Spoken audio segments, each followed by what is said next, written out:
আমার কি হবে আমি জানি না, আল্লাহ আমারে বাঁচাও। প্রতিটি নবী বলবেন নফসি নফসি, আল্লাহ তুমি আমারে বাঁচাও আমারে বাঁচাও। বিশ্বনবী মাথা তুলবেন, তুলে বলবেন রব্বি হাবলি উম্মতি, আল্লাহ তুমি আমার গুনাহগার উম্মতকে বাঁচাও।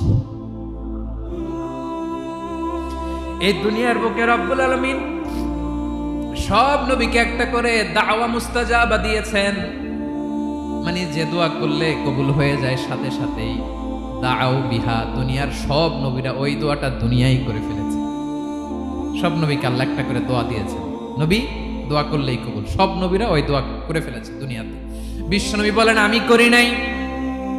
ওয়া ইন্নী আখতাবিউ দাওয়াতি শাফাআতান লি উম্মতি ইয়াউমাল কিয়ামাহ, আমার ওই স্পেশাল দোয়াটা আমি দুনিয়ার বুকে কঠিন বিপদে পড়েও কোনোদিন করি নাই। আমি আমার স্পেশাল দোয়াটা কিয়ামতের দিন আমার গুনাহগার উম্মতকে সুপারিশের জন্য রেখে দিয়েছি।